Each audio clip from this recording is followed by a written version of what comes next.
আজকের ভিডিওটা শুরু করার আগে একটা কথা বলতে চাই, স্কুল লাইফ কাদের কাদের ভালো লাগে? স্কুল লাইফের সব থেকে বেশি আমরা কোন জিনিসটা মিস করি? আজকে আমি মার সাথে চলেছি মায়ের স্কুলের দুই বান্ধবীর সাথে মিট করতে।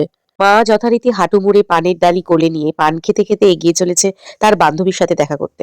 কলকাতার এই রাস্তা দিয়ে যখন আমরা যাই আর এই আকাশ ছোঁয়া বিল্ডিং গুলো দেখি, তখন যেন মনে হয় আমরা এমন একটা দেশে বসবাস করি যেখানে ইকোনমিক স্ট্যান্ডার্ড সাকসেসফুল।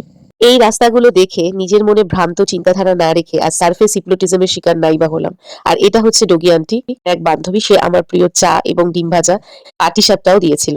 কিন্তু এই নলিন গুড়ের মিষ্টি খেতে বেশ ভালো লাগছিল। তারপরে মা তার বান্ধবীকে নিয়ে আর এক বান্ধবীর বাড়িতে চলে গেল। খুব অসাধারণ রাঁধুনি তিনি, আমাদের জন্য প্রচুর প্রচুর রান্না করেছিল, যেমন mix fried rice, chilli chicken, দু রকমের মাছ, ডাল, দু রকমের চাটনি, তারপর কপির বাটা, যেটা আমি প্রথমবার খেয়েছি, আমার মাও খুব খেয়ে এনজয় করলো। এবং তিন বান্ধবী খেতে খেতে প্রচুর গল্প করলো। সব থেকে ভালো লাগলো আমার এই ববির সাথে মিট করে। ও প্রচন্ড কিউট ছিল। আর সব থেকে কিউট ছিল হ্যান্ডশেক করা আর ওর রিফ্লেক্ট অ্যাকশনে বিস্কিট ধরা, কিন্তু বেশ বাধ্য ছিল এবং খুব ভালো একটা সঙ্গী ছিল। পরে আমরা কফি খেয়ে আবার তারাতলায় গিয়ে আন্টিকে ড্রপ করে বাড়ি ফিরি।